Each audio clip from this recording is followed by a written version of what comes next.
Hello, everyone. It's Nerdy Sci. I'm here with a young Christian, Dave Wilson. How you doing, Dave? I'm good. How are you doing, Nerdy Sci? Man, you know what I like about you, man. You're a Christian, but you kind of got a sense of humor. Well, one thing I always, when I'm doing a prayer for people, I always say, God, thank you for laughter. It's one of the greatest blessings I've ever been given is the gift of laughter. Now, is that normal for a lot of Christians, or does it just make you just a special person? Um, you- well, there are Christians will acknowledge that, oh yeah, laughter is a gift. And I've said it in a sermon, I think once, but I think I'm one of the first persons that I know of that actually went up and said it in a prayer. Thank you for laughter, you know? And what kind of response did you get? Um, Usually people are silent when somebody else is praying. You'll hear an amen every now and then, but so if something happened where we were all laughing right before prayer and we get serious a little and we start praying, the first thing I say, God, thank you for laughter, and usually they're still settling down from laughing, so that's usually how it Oh, goes. so that's like a little joke in there. You get a little laughter in there. Right? Yeah.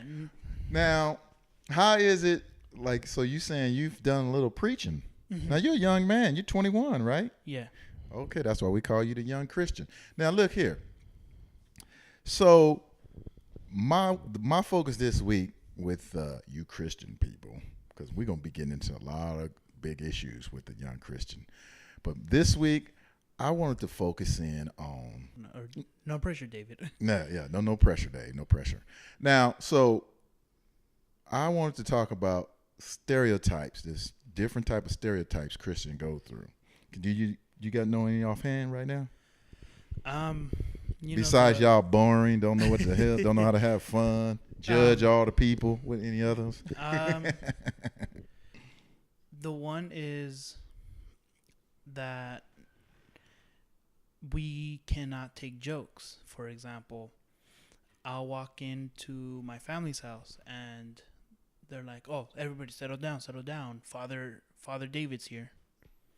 Because I'm the Christian one, so they call me Father David. Is that right? Yeah. And you younger than everybody. Yeah, I'm the young one out of the family, so Wow. So, but isn't the rest of your family Christians? they're Catholics. I moved, I changed to a denominational church when I was 17. So Wait a minute. Wait, that's unusual. Usually, if a family is one denomination, now I don't know, I'm just watching from a distance. right. Usually, if a family is one denomination, especially young, you saying you're 17 and you went on your own and got your own religion? Ain't that unusual? I thought you got to do what your parents do, because that's the one thing that's always bothered me from a distance about Christians. It always seems like Christians, and maybe I'm stereotyping you guys right now, always like raise their kids that way. It's almost like a political party or something. Well, if we're this, you have to be this. Yeah, and I don't think that's a Christian thing. I think that's just an everybody thing. Yeah, that's what I'm saying. I've seen people do it in politics. Well, if we believe this. If we're conservative, you have to be conservative. Well, yeah, and you have that stereotype too. A Christian has to be conservative. So thank you for bringing that one Oh up. yeah, okay. You're doing my job for me. You So. see? But I think everyone does that in the sense that some people go as serious as cars. I had a Chevy when I was 16. You're gonna have a Chevy when you were 16. I had a crappy car. You're gonna have a crappy car. It's kind of that mentality. Really, they say it like that, huh? Yeah, that's just they think they want to raise their kids what they think was best, and they think that they were raised the best, or so it kind of goes through that aspect of it's my way because that's what I know, and you should follow my way because that's all you're gonna know. So, well, how did you break away from that when you were 17? I mean, because you said you changed your denomination. Yeah, I had a friend who was non-denominational, and they had posted on a public network, on a social network. I don't even remember if it was Facebook or MySpace. It was somewhere around that time. So, and they said they posted, I can't wait to go to, I can't wait for Sky High. Now, where I'm from, there's a small little place called Sky High where it's a bunch of trampolines. I didn't know about it at the time, so when I saw Sky High, I thought of the movie, which is not all that great of a movie. So I was like, that's not a good enough movie to be posting. So I asked, what are you talking about on Sky High? And she said, oh, my church is doing this thing. Do you want to come? And I said, heck yeah, it better beats being home, because I was grounded at the time. So I went. Grounded? You're supposed to be religious, man. We'll get into what you did later, but go ahead and finish. It was actually not that bad, but okay. So I said, heck yeah, I'm grounded. My parents aren't gonna not let me go to a church event, so I got to go, and I had a blast, and I've never experienced that, having fun at church. That was a new experience. So the next Sunday, I told my parents, hey, you know what? I want to go to that church, because I had fun, and I think I want to go back. And I've been going there since. Oh, folks, ain't that special? Dave found him a new church. We so happy for you. Thank you. No, but that's beautiful then. They didn't try to persuade you to stay into their denomination? Not persuade. There was definitely a connotation that they went with me. When I told them I wanted to go, they said, okay, well, you're 17, so you're old enough to make that decision for yourself. You've already done all the sacraments, because if you're a Catholic, you know that there's certain sacraments: baptism, communion, confirmation. I had finished that about a year ago. So they said, you're already done with the sacraments, and if you think you want to do that, you have every right to do that. But that's what they said. When they would tell people that I started going to a different church, they weren't all that... they were very opinionated about why I went.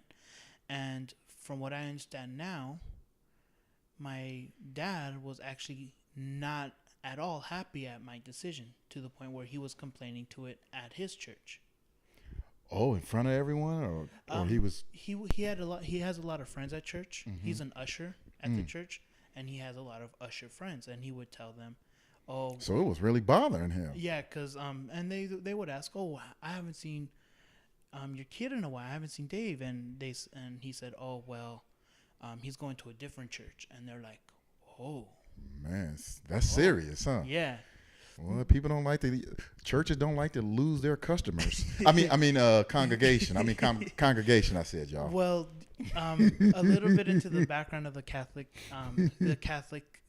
section of Christianity, they have the mentality and the belief that the Catholics are the one who are right, and there can only be one right, and it's them. That's the background connotation to a Catholic mentality. So when they say it, or when they heard I went to a different one, they're like, well, now he's not doing it right. He's not doing the Catholic thing. Wow. And so it might have been a judgmental, and it might have been a really just like weird, like, you need to do this, but it was in a way coming from a good heart, because they didn't want me going down the wrong path and having different beliefs, because they don't know about what church I was going to. For all I know, I could have been joining a cult. So in a way, they were coming. That's what all churches are. But go ahead. Yeah, I'm cynical, y'all. That's all we are. We're just a bunch of angry cults following some don't food trust around. Nobody. Nah, but go ahead. All pastors are the same. Give me my dime. Okay. So, well, I wanted to ask you then, since you changed not just churches but denominations, because I never really understood. I mean, I had a basic idea, but what is the difference between, being a Catholic and a Christian? Because I thought a Catholic was just a Christian too, but a different type of Christian. That's two different things? Technically, no. A Catholic is in fact a Christian. You are right when you say that. However, not all Christians agree with other Christians. There are parts in the Bible that are gray, and when people disagree, they split. So you have some parts that the Catholics believe, and some parts, or there's some parts where the Catholics believe one thing, and there's other parts where where Christians believe another thing. So you have some differences in beliefs, but for the most part, we believe in the same God, which is the most important thing, and we have the same love for the same God, which is the most important thing. So the big majority of Catholics and Christians have the same beliefs. There are just small things that separate them. But you know how human nature is. We focus on the negative. Well, that is so true, but I believe something makes us. We've been conditioned to focus on the negative, but that's a whole nother. That's a whole nother story. But that's another so now, Pandora's has box. this caused, other than your dad disagreeing and talking to the other ushers and stuff, has it ever caused any conflict at home while you eating dinner, or like have you and your dad or your parents ever got into a real religious debate about your differences? Yeah. Like how does that go? Well, first of all, when I first started going, the first thing that my parents did was tell my entire family that the reason I switched churches, because my family's all Catholic, so why did he change religions? And they said, oh, it's for a girl. So it's not really a big deal because it's not true, but at the same time it kind of bugged me, and even now what made them say that? Were you dating a girl at the time? No, I was single, and the girl that invited me, wasn't even trying to get with her. I did have a thing for her friend, but really I went for the good time, and that's what I told them. I guess it kind of bugged me that they didn't believe my real reason was because I thought they were fun. Apparently. Now, and so that's a big key, because you said it was fun, and I noticed that about a lot of churches. It's like if you make the environment really comfortable, it's a better situation. So what made it more fun? Was there younger? Was it more people your age, your demographics, or like your parents' church? Is it like an old fogey church, and just a lot of old people? Or what made it fun? Was the preacher younger, older? Well, the church event I went to was what they called an all-nighter, where it was high school only event. So there was nothing but high schoolers and the high school youth leaders there, to supervise. And what they did was they had a bunch of games and a bunch of events all night long until the sun came up and until we got picked up and went home. We stayed up all night doing something, playing card games, playing capture the flag inside the church. They just had plenty of games. They don't play games at your parents' church? No. We walk in, they do really, really, really boring music. They have a really, really hard to understand preacher, which is for a Catholic is a priest. And they have really, really boring rituals. And it's only an hour, and then you're done. Now, you grew up in that church, so yes, I did. How did it become all of a sudden just become boring? Or when you went to this other church, it opened your eyes up to the possibilities of your religion, you searching and stuff. Because you grew up in that church, man.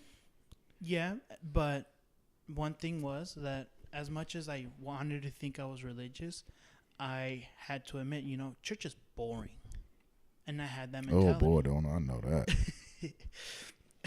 and it really is sad that that's the mentality, that church is boring. And because, you can make it fun if you really want to. But anyways. But a lot of Christians or people, like old schoolers, they look down at people who try to make church fun. Don't they look down at it? They think it's supposed to be boring because you're supposed to be learning about the Lord and serving God. Yeah, and I guess I guess the argument coming from me would be, why do you have to be frowning when you're learning about God? Why can't you be laughing and smiling while learning about God? Why can't there be jokes about God? There are, but also jokes about God? Not jokes about God, but jokes with God in them. Jokes about church, definitely. We have plenty of jokes about ourselves. But actually, old school people that you mentioned, most of the people in my congregation are older. There's not very many young people. There's starting to be a few more young people coming, but for the most part, we're talking about people who are either getting ready to retire or are retired. Take up majority of the congregation I'm in. So Wow. That's an old ass church. thank you. Ooh, I cursed in front of a Christian. But anyway, I didn't mean to get off hand there. So now, what are you going to do? Because I know we're supposed to get into some stereotypes, and we may get into it, or we may get into it next week, folks. We're going to be talking to the young Christian every week. So, to give you guys a perspective from a young Christian, a white Christian, half Hispanic, half white, and he's going to give you your perception on stereotypes. And we're going to get into media stuff with Christians and stuff. But what would you do? Because this is another thing about Dave. You're engaged to be married, too, right? Yes, I am. Right. And you're young, man. Are you crazy? That's the reaction I get from about 80% You of the done people. lost your mind. But, that probably has a lot to do with your Christian background and the way you was raised. You seem like you was raised very well. So what are you going to do? Well, maybe you don't know right now. But how you think you would respond if your kid came to you like at age 15 and said, I don't want to go to your church anymore, Dad? One thing would be if they say, I don't want to go to church at all. And another thing is, I don't want to go to your church. And for both ones, at 15, you have a mind. You can think for yourself. So I would easily respect that, but I would also ask why. And one thing with me is I want a good reason. I would expect a good reason. I would raise my kids to giving me good reasons and being respectful in that sense. It's not because I wanna. That's not gonna fly with me. Oh, that won't fly? That's not gonna fly with me. You didn't do that to your parents, huh? On some things you did, huh? On some things, yeah. And some things were understandable. Like, if I had already reached my goal, it's not that I'm quitting, it's that I already reached it, I'm done with it. Can I stop? They're like, okay, that makes sense. We'll get you out of it. So, a lot of the times, I was a reasonable kid growing up. I'm kind of weird like that, I guess, but... Oh, why is that weird? How many 11-year-olds are reasonable? So, what are you saying? You didn't... you play with the other kids, though, right? Actually, at that age, I had a few friends, but I was kind of a socially awkward kid. Didn't have a best friend, so, Oh, you didn't? No. Oh, okay. So, well, then God really came in handy then, gave you someone to talk to. Is that where you bonded with the Lord? Actually, I didn't learn about how to pray until I went until my new church. So that wasn't until 17. What was you learning at your other church with your parents? How to sleep without snoring. Really? I already told you. What kind of sermons go on at that church? The thing is, can you mock your preacher? Like how would the sermons go at your parents' church? At my parents' church? Yeah. Okay, so the way it goes is the priest walks in and there's a whole ritual where they have to carry the gospel over their head, and the priest is in back. You have the altar kids in the front carrying a cross over their head, and they have to walk through the middle of the church to the front. And then they do a worship song, very, like I said earlier, very boring. Then they do a first reading. And the first reading is usually a book from the Bible, like maybe Old Testament, maybe New Testament, but, something very light. Then they'll have and it sounds boring, too. And it sounds boring. And it's, the Lord. And it's usually like a 2-minute reading, like very short reading. Then the second reading comes after they do a psalm. And, psalms are an awesome thing because, that's the original type of worship. That's what the early Christians used. That's what the Jewish people used before Christianity even existed. That's what they used to worship God. But compared to music now, they're kind of boring. I like reading psalms. I wouldn't enjoy singing them. No offense to people who used to worship with them. They don't do that in your new church. No, we usually play more actual music, More upbeat music? more upbeat music. Really? Yeah. So is the preacher older or younger? He must be a younger guy then. Um, Seemed like he more hip. Like, yeah, let me get these young people to come to church. Because that's the whole saying. You hear it all the time. We need to get more young people involved in church. We need to do this. Always trying to, he actually just turned 60 last year, so he's not That's exactly. an old mother. Hump, shut your mouth, So, man. yeah, he's not exactly the youngest guy, but he is very sarcastic. He grew up in my town. Grew up in he's Mexican, like straight up Mexican. He came from Mexico. Oh, okay. And so he has, and he grew up not being a cholo, but being the type of Mexican. Oh, so he kind of got a little hipness to him. Yeah, he has a hipness to him. So he looks, since when they promoted him to being the senior pastor, he introduced himself with a Lakeside song. Fantastic Voyage. Wow, yeah. That's what he did. That sound cool. Yeah, so that's the kind of. Did he guy. come in with a low rider? Ooh, did I just stereotype your pastor, man? The sad Did thing he is, hit some switches too? the sad thing is, I don't know about switches, but if he could have afforded one, he would have gotten a low He would have. rider. He had that look like he real cool. Huh? Yeah, that make a big difference. Your other pastor over there with your parents probably bald headed, wearing old bell bottoms. What really bugged me about the priests over there was, they moved priests periodically, and we had a really good priest when I was a little kid. He made it actually kind of interesting. He always brought a prop. I remember one Thanksgiving, he brought a little dancing turkey. Those little stuffed animals. Yeah. And that was his perishable food, because wow, people would donate, or non-perishable food, because that's people would donate on Thanksgiving. But he liked making jokes with the prop, and then he would start a sermon. So it was always interesting. But when they moved him, we were given I think he was Vietnamese. And no offense to him, but his accent was extremely heavy. And then you have a really bad microphone coming off of you.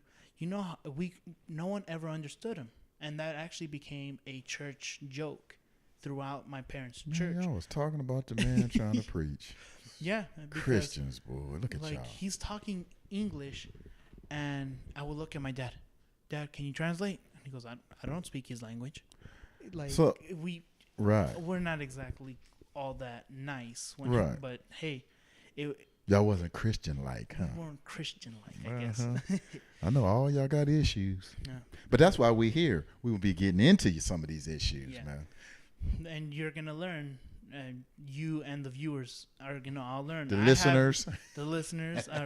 I said viewers, but the listeners. I have issues, so. Yeah, you know what? That is a big thing people need to know about Christians. Of course, people know everybody got issues and everybody has hang-ups and stuff, right? But one of the stereotypes about you Christians, look, you guys, y'all over there. We're on a pedestal. Yes. You guys are very judgmental. Even though you get judged a lot, huh? Seems like, right? Yeah. And that you guys think y'all holier than thou. Yeah. What is the deal with that? Earlier in the church, before my generation, that was the case in a lot of situations where people idolized people who went to church. And you saw that with presidents who were being elected. They were known for being churchgoers, and that was a high morale thing. So that became a thing where you're a better person when you go to church. You're better than other people who don't go to church. But in reality, what the attitude that Jesus expects us to have, and the attitude we're supposed to have, is not that we're holier than everybody else, is that we're so dirty and so poor that we need God. Because that's the attitude you're supposed to have. Yes. Oh, okay. The mentality is that I can do all things through God, but I am nothing without him. Wow. See, that's how it's supposed to be broken down. Yes, and that's the mentality. But that ain't what a lot of people follow, right? Not everyone follows that mentality, and not everyone. And, Yeah, I and mean, the because I people- can walk by churches all the time, man. I'll walk by a church, right? No offense to, your whiteness or whatever. But I can walk by an all-white church, and not all people. I don't want to stereotype people because, that's what we're here to Get rid of. debunk. But, I still get treated like, oh, she grabbing her purse. I'm going to rob her on Sunday? On the Lord's Day? Oh, wow. Like, I thought God was supposed to be protecting y'all. I've never understood that. But, I mean, what is that? The people just human then, right? Mm-hmm.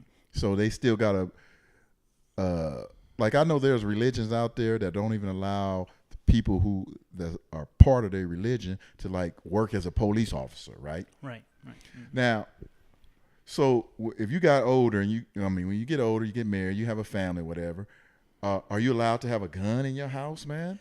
I mean, can you can defend yourself, right? Or is that you put it all in God's hand? Because you said that earlier. A lot of Christians have this mentality of also being pro-gun because they have to protect their home. I have issues with that mentality. Yeah, that's that far right movement. Yeah, I have. Ooh, we're gonna get into that next week. I have some serious issues with that one. Because, man, I got a serious issue with that too. So I mean, I guess we can look into that next week. But I personally, no, I would not have a gun in my house. I'm not gonna promote violence to my kids. Ooh, I'm coming to your house to take all your shit. I will. I'm not gonna lie. I'll be the first one to jump in front of a gun. I'll be the first one to jump in front of any other type of weapon to protect my wife and my kids. I will literally die for them without a heartbeat. But I'm not gonna promote violence. I'm not gonna kill someone for my stuff. Now, you would if your wife and kids' lives are in danger, right?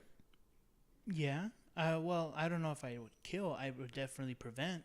Or you would try to prevent. But sometimes prevention is saying, man, I'm going to have to deal with this guy, and it is on and cracking. Yeah, but why but then you have to ask the ethical question, why fight fire with fire? I know, and that's what I'm saying. That's what I'm trying to get to. That's not the Christian way then, right? That's not. Because I've always thought the Christian way was to look. What's that? To look the other way. Turn the other cheek. Mm-hmm. Okay. Mm-hmm. Turn the other cheek. And you know what? You also have to think about the burglar. Okay, he's not coming in thinking about killing my family. That's a serial killer. That's a different story. Most likely, if someone breaks into my house, it's because they want my stuff. So as much as this would be. If he has my kids at gunpoint, my mentality is, hey, you know what? That TV, I'm not going to call the cops. You put the gun down, you take that TV, you get the hell out of my house. I won't call the cops. Ooh, get the hell out, man. Was that Christian like? That's I know you have a propensity to cuss a lot, so that's what. When you're young, man, you still have issues. That's what we're gonna find out. But go ahead now. And that would be my mentality, and I probably wouldn't. Most people would look at me and think, oh, what kind of man are you? And I really don't care what kind of man I am. As long as my kids are safe, that's what counts. As long as my wife is, you can have my stuff. My stuff, really? Material stuff. I'm gonna kill someone for my stuff? Ooh, that brings out another question, but we're gonna get into that in another show too, about the materialistic of these pastors. Maybe your pastors, but the black pastors, woo, man, they like to roll. Is white pastors like that, man? Well, I mean, because I don't really watch them when they getting in their cars and stuff, but that's a big thing in the black community. Is that, and I mean, I don't want to generalize everyone, but do people make jokes about pastors and that money? Yeah, people make jokes about that all the time, and okay. But we'll get into that one day, So, and it's actually pretty funny when I'll show you, because that's a form of a stereotype too. Yeah, because really they get stereotyped too. Right? They're only there for your money, and they bring up tithing so they can get a nice paycheck. Yeah, that's another stereotype. Oh, is it a stereotype? Well, they say some stereotypes is true, because it starts with like a small piece of corn, and it blonde. It's like some stereotypes are. It's a small truth, but it's the truth in some aspects. But it's a small truth. It shouldn't paint a picture of everybody. Right. You know what I mean? And that's what's Right. sad. Like maybe one or two preachers might be bad guys. You know, just like one or two blacks might be criminals. But you want to look at all of us as criminals. But did I say that? Huh? Well, yeah, exactly what you're saying is, there are, of course, there are some people who take advantage of the situations they're in, and Especially when you're using the God. That is the most powerful. But like I said, man, we're gonna get into that next week, man, or another time, because we have so many issues, man. We have so many issues. All right, folks, that was it for this week, and until next week, I'm Nerdy Cy here with Dave Wilson. All right, Dave. all right, see you later. Talk to you Peace. later.